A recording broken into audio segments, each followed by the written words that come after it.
segunda parte da fórmula é quantificar o solo, é medir a sua fertilidade. E para medir do solo a fertilidade, eu uso 3 parâmetros nessa ordem crescente.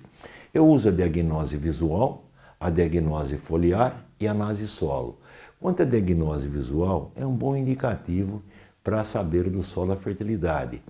Mas eu tenho que saber que uma planta pode estar amarela pelo problema de uma compactação, uma reboleira de nematóides, um vento frio. Como que eu tenho certeza que o problema é devido à deficiência ou excesso de um elemento? Porque sempre o sintoma é generalizado, ataca toda a lavoura, mesma área, mesma variedade, mesmo clima. O sintoma tem um gradiente, o amarelo começa de baixo para cima. E esse amarelo de baixo para cima ocorre com os elementos móveis na planta. Os elementos móveis na planta são o NPK e o magnésio. De baixo para cima, o amarelecimento. E esse gradiente ocorre de cima para baixo, esse amarelo, quando tem o caso dos elementos pouco móveis, como é cálcio, enxofre e todos os micronutrientes. Gradiente! E tem que ter simetria. O que é simetria? O sintoma ocorre no vento norte, no vento sul, no vento leste e no vento oeste. Ocorre nos 4 quadrantes da planta. Se preencher esses 3 quesitos, daí sim eu posso ter certeza que é problema de deficiência ou toxidez de um elemento. Pegando como exemplo um elemento que está crescendo muito deficiência, é o magnésio. O magnésio na planta é móvel, então a deficiência é em folha velha. E como ele faz parte de clorofila cor verde, o magnésio fica com amarelo entre as nervuras. O enxofre, na planta ela é pouco móvel. O enxofre também faz parte de proteína. A clorofila é uma proteína. A clorofila é cor verde. Se faltar proteína, dá amarelo. E melhor dizendo, o enxofre induz deficiência de nitrogênio. No caso aqui do Mato Grosso do Sul, uma deficiência de enxofre num talhão, em todas as plantas, generalizado, de cima para baixo, nos 4 cantos. Enquanto que fora dessa curva de nível, foi plantado nos 2 casos o trigo anteriormente, só que o trigo da esquerda foi adubado com gesso. E esse gesso que foi gasto pelo trigo absorvido ficou na palhada e nutriu a soja. Aqui um exemplo espetacular nosso de muito tempo atrás, a falta de enxofre numa soja, na abertura de um cerrado. Foi feito tudo nessa soja, só não foi colocado enxofre. Você nota na foto superior, isso aqui com exceção das Alagoas, Minas Gerais, a soja no joelho do técnico e na parte de baixo a soja na barriga onde usou enxofre. A diagnose visual ajuda, dá um indicativo, mas eu preciso de complementações para recomendar fertilizante. Um meio também é a diagnose foliar, porque a planta reflete o que está no solo. Então, vou fazer uma biópsia da planta. Eu vou pegar a 4ª folha, ou melhor, a 3ª folha. A parte apical eu conto 0, 1, 2, 3. 3ª folha com pecíolo, no início do florescimento, quando está bombando mais o nutriente da folha para a flor. E nessa fase do início do florescimento, que é entre os estádios último estádio vegetativo V8, V10 para R2 e R3, eu faço a amostra foliar da 3ª folha trifoliata, analiso e comparo com o padrão. O que é uma soja bem nutrida? É uma que está num solo adequado. E aí tem a faixa de nutrientes suficientes para no tecido foliar naquela folha. Pegando exemplo qualquer aqui, uma soja bem nutrida é que tem de 17 a 25 gramas por quilo de potássio.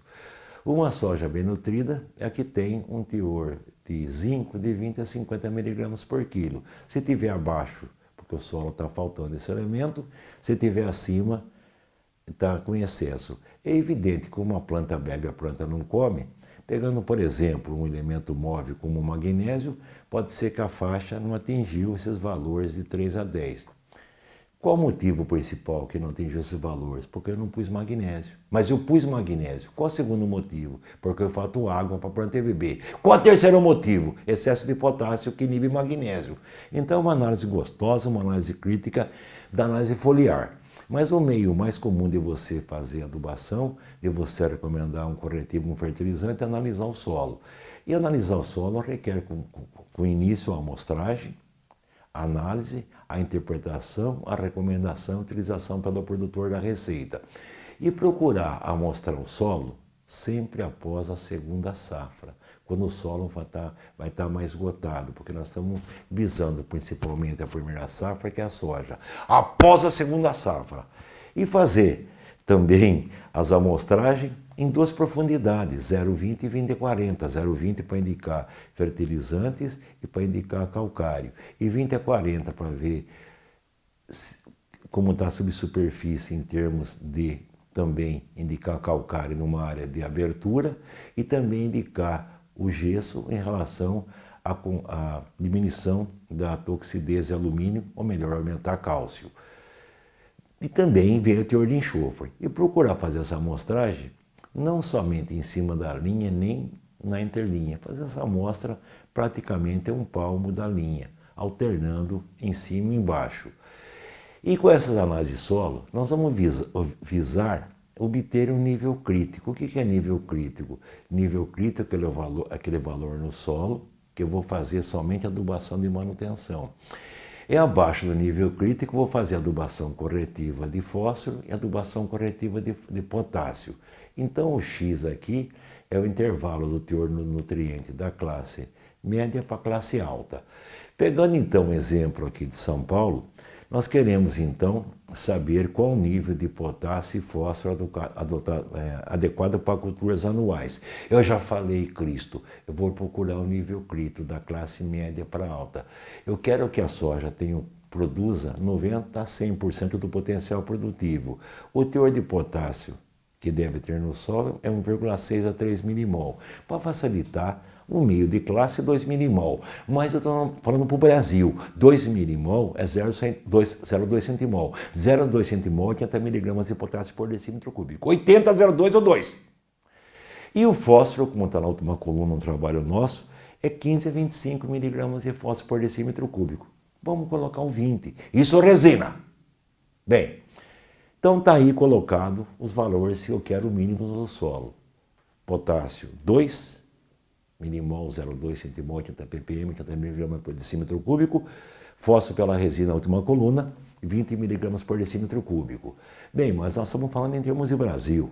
E a região central usa principalmente o fósforo pelo melt, que é o extrator ácido. E o extrator melt depende do teor de argila.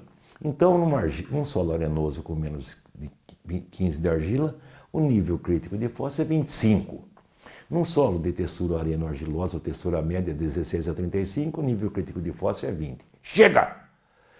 Para solo com argila até 35%, o teor de fósforo pela resina é igual no melt. Já num solo de 36 a 60% de argila, eu busco 12 pelo melt, porque o melt esconde fósforo na determinação, porque ele abaixa o pH. Num solo mais argiloso, 6. Então tem os níveis mínimos de fósforo adequados para mim fazer essa adubação de manutenção. Então, pegando novamente esse gráfico, eu procurei aqui 12 de fósforo mínimo num solo argiloso pelo melt, 25 num solo arenoso pelo melt e 20 pela resina, em função do extrator, em função da textura do solo. E o magnésio também é importante, Cristo. O magnésio, que é um macronutriente, eu busco o nível crítico de 0,8. 0,8 de magnésio. Centimol de carga. E o enxofre precisa tomar cuidado, busca um valor de 15 miligramas por decímetro cúbico. Mas como a soja tem sistema radicular mais superficial em relação a milho, algodão, a cana-de-açúcar, eu vou procurar esse enxofre que tenha 15 na camada de 0 a 20. Mas é também interessante no sistema saber o enxofre que está de 20 a 40. E lembre-se que 10 miligramas de enxofre é igual a 20 quilos de enxofre por hectare guardado. Se tiver 15, excelente, porque 15 vezes 2 é 30, que é a necessidade da soja. Então busca no mínimo 15 de enxofre. 15 de enxofre. E em relação a micronutrientes, nós buscamos um nível crítico de boro de 0,6, que nunca tem, porque o boro ele é altamente dinâmico, ele é lavado pela água, não tem boro no solo, não tem boro nos minerais, tem boro na matéria orgânica. O cobre busca um valor de 0,8, o ferro 12, manganês 5 e zinco 1,6, 1,5 miligramas por decímetro cúbico. Chega! O importante nessa interpretação é que boro nunca vai ter 0,6. E mesmo que dê 0,6, O boro é muito volátil, fiz uma calagem, deu uma precipitação, então sempre tem que pôr boro no solo. Eu vou buscar no mínimo um cobre de 0,8 e um zinco de 1,6. Se o valor do cobre e do zinco for menor que 0,8 e 1,6, eu vou fazer a aplicação via solo e aplicação foliar. Se o cobre for maior que 0,8 e zinco maior que 1,6, somente a aplicação foliar. Se for menor, eu falei solo e foliar. E ferro e manganês não adianta. Manganês tenho que fazer aplicação via foliar, porque o manganês do solo é inibido pelo glifosato, que vai eliminar bactérias oxidantes. Fechou. Agora vai ficar fácil para terminar. Vamos fazer o manejo químico do solo. Cristo, eu já identifiquei planta, o que ela precisa, a soja, quando, quanto e como que ela come. Já conheci meu solo pelo visual, foliar e análise. Tenho que saber que tenho que dominar esse valor, essa multiplicação por um fator maior que 1. Tenho que saber usar o fertilizante. Eu preciso diminuir essas perdas, já falamos no início. Para diminuir perda por lixiviação, fixação, volatilização, erosão, vamos fazer práticas químicas. A primeira prática é a calagem, a segunda prática é a gessagem, a terceira prática é a fosfatagem, a quarta prática é a rotação de cultura, a quinta prática é a adubação orgânica, se for possível, e a última coisa que eu penso fazer é aplicar adubação mineral, seja solo, foliar, via semente. Calagem, gessagem, fosfatagem, rotação de cultura, adubação orgânica fazem meu alicerce.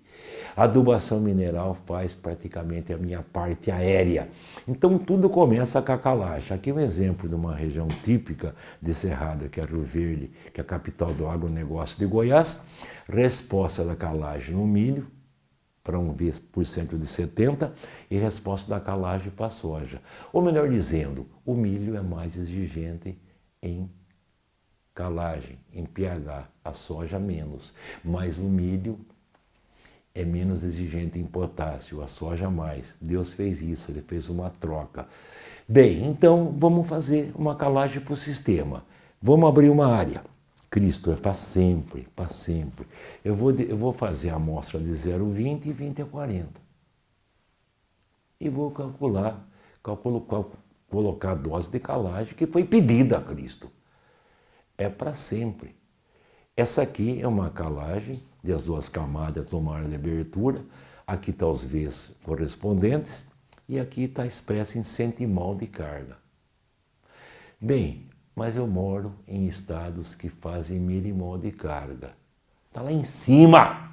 Milimol é 10 vezes mais, então divido por 10 PRNT. Somente isso, para vocês nunca mais esquecerem. Doutor, mas agora eu estou fazendo uma calagem de manutenção. Uma calagem de manutenção, eu aplico a saturação por base só na camada de cima. Na coluna de cima, se for expresso em centimol, que divido pela PRNT, embaixo eu multiplico por 10 porque eu coloquei milimol de carga. E daí vem o critério do cálcio e magnésio. Então, além do critério do V%, é fundamental também em solos de textura arenosa que tem CTC de 4 centimol ou 40 milimol para baixo, como vai pedir pouca calagem pelo V%, aplique também o critério do cálcio e magnésio. Então, numa área de abertura, vamos fazer com que o cálcio e magnésio tenha no mínimo 3 centimol de carga, ou 30 milimol de carga. Desconto que tem e calcula a calagem. Se for uma área de manutenção, o cálcio e magnésio, que está na fórmula, é de 0 a 20. Numa área de abertura é de 20 a 40. Então aplique o próximo para uma camada. Qual a fórmula eu vou usar? Aqui é da maior dose de calcário, o bom senso. A maior dose atinge tanto a saturação por bases, como também atinge o teor mínimo de cálcio e magnésio como nutriente. Simples de tudo. E lembrar, dada a fórmula, a crítica vem. Que tipo de calcário eu vou usar? Cristo, para! Nós vamos usar sempre calcário dolomítico. calcário que tenha no mínimo 12% de MgO. Porque mesmo usando dolomítico, o magnésio perde na absorção para potássio e cálcio porque ele tem maior raio iônico. E o magnésio é o nutriente que mais transporta açúcar da folha para órgãos de respiração, que é a raiz e que é a semente. E quando você usa mesmo o calcário dolomítico, a parte grosseira do calcário é o carbonato de magnésio. A parte gostosa do calcário que faz giz é o carbonato de cálcio. O carbonato de magnésio é usado para fazer refratário. Exemplo, pirex. O calcário calcita é para fazer argamassa de parede, para fazer giz. Sempre o magnésio é prejudicado pelo tamanho do raio iônico e pela solubilidade. Então não tem sentido ficar preocupado em função da relação cálcio e magnésio, querer pôr calcário calcítico magnesiano. Pelo amor de Deus, use sempre calcário com mais de 12 de magnésio. Como aplicar esse calcário? Quando eu vou estabelecer, numa área de abertura, incorporação profunda. Quanto mais incorporar, melhor. E não importa a dose que deu. Eu analisei o solo, analisei o poder de segurar calcário, analisei a CTC, analisei o V%. Num plantio direto já estabilizado, eu vou aplicar o calcário em superfície. Não vou incorporar. O meu patrimônio é matéria orgânica. Mas como não vai ser incorporado, aplique 2 toneladas e meia de calcário por vez. Cristo, mas deu 5. Eu sei que deu 5. Você vai aplicar 5, mas 2 toneladas e meia por vez, por exemplo, no mesmo ano agrícola, antes de uma cultura de primeira safra ou antes da segunda safra. Mas coloque no mesmo ano a dose pedida, porque precisa, porque pediu, senão não faça análise de solo, Cristo. E daí você quer formar perfil de solo. Você quer que tenha resistência a intempéries, resistência a déficit hídrico. Então eu quero corrigir o solo na vertical. E é evidente, o que a gente dispõe hoje para construir perfil? Faz calagem. Número 1, lógico. Numa implantação faz profunda. Use calcários mais reativos. Põe o gesso para ajudar o calcário, seja pelo peso mecânico do gesso depois do calcário, seja pelo gesso para levar cálcio em profundidade sem incorporação. E faça plantas de cobertura que levam calcário no sistema radicular para baixo, que tem a grande biomassa radicular. Segundo o saudoso Dirceu Gassi, um cara que faz falta como amigo e como técnico, a cultura do soja ou da soja para produzir 75 sacas necessita de 450 a 600 milímetros. Temos que fazer caixa de água. E vamos começar a fazer caixa de água com calcário. Aqui é um exemplo nosso no Orita, na Bahia, que foi aplicado o calcário. Eu quero que era uma cultura com longevidade, não quero mais mexer no solo. Incorporação com arado da Iveca, na implantação, até 35. Eu quero também usar palha para incorporar calcário. Quero fazer plantas de cobertura, rotação de culturas. E plantas de cobertura hoje, temos mileto, aveia preta, braquiárias, trigo morisco, estilosantes e crotalares. E cotação de cultura, evidentemente, que é o milho consorciado no chamado Sistema Santa Fé. Aqui é exemplo nosso, lá através do colega Durval, aplicou calcário, aplicou gesso e foi plantado trigo morisco e mais mileto separado nessas quantidades que está aí, que vão levar para baixo o calcário. Aqui, novamente, cristalina, mileto 25 kg com aveia preta, levando para baixo o calcário. Aqui já é um consórcio triplo com mileto, trigo morisco, crotalário ou croleucra, 20 kg de semente por espécie. Aqui é um trabalho nosso na Nova Mutum, numa área que não dava nada. É um neossolo quartzarênico com 8 de argila. O que nós fizemos? Plantamos 5 quilos por hectare de estilosantes. Formou esse absurdo de massa aqui. E mesmo o milho sendo mais produtivo do que a soja em termos de potencial, o milho no primeiro ano. Essa área recebeu corretivos, calagem, gessagem, fosfatagem e o trigo morisco. É evidente que 5 quilos ele ficou à vontade, cresceu. Para mim diminuir um pouco problemas da semeadura no suco, para diminuir esse volume espetacular, é só dobrar a quantidade de semente que ela vai ficar competitiva para diminuir entre elas esse crescimento radicular. Veja o absurdo nosso aí, uma área, graças ao estilosantes, plantio de milho, primeiro cultivo de algodão, e a estimativa era 267 arrobas, não, valor exato com isso, 267. E aqui, novamente, a importância de rotação, de cobertura com a soja. Cristo, o que está em azul é infiltração de água, infiltrando água, conseguido com consórcio de milho com Braquiária rosiziensis. O segundo amarelo, infiltração menor, média, que foi também milho com rosiziensis apenas 1 a 2 anos. E o vermelho embaixo é o consórcio milho e soja, que a infiltração foi mínima, vermelho. Então sempre procurar, no caso, evidentemente, plantar soja após milho consorciado, no caso aí, rosiziensis. Então vocês notam que o comprimento de raízes de soja, que está colocado aqui em verde, foi maior do que o crescimento das raízes de soja com milho solteiro. Então essa é a importância para a soja, que vai cair em produtividade porque aumentou a infiltração de água e aumentou o sistema radicular em verde, pelo uso do milho com braquiária antes do plantio de soja na segunda safra. Exemplo, a braquiária levando o calcário para baixo no Grupo Ourita, na Bahia.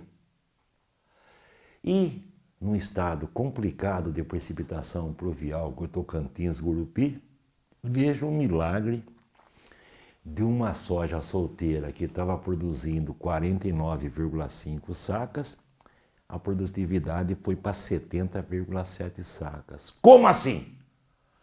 Numa área problema, areia, de baixa produtividade, uma opção fantástica e interessante é fazer uma sobressemeadura de mombaça no estádio R5 da soja, 5 kg por hectare de sementes puras viáveis.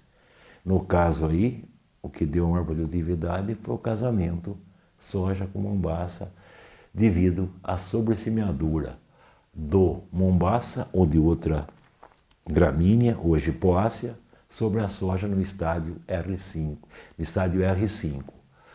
Aqui é um trabalho nosso antigo, mostrando a sucessão soja primeira safra, milho e braquiária numa segunda safra consorciado.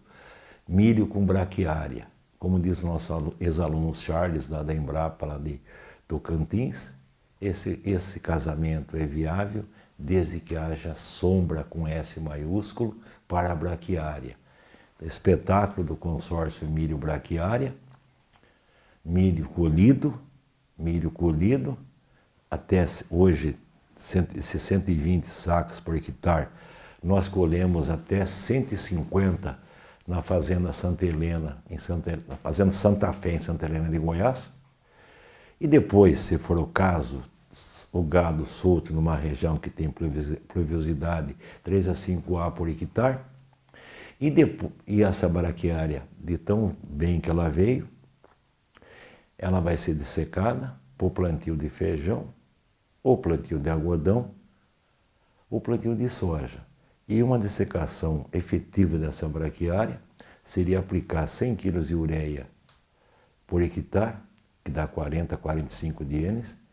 Depois de 15 dias dessecar, ela veio com tudo, e depois fazer o plantio. Como falamos aí no caso aqui, está contemplado o algodão, que recebeu soja, milho, braquiária, as fezes do animal, produzindo 350 arrobas por hectare, um Fibermax 966.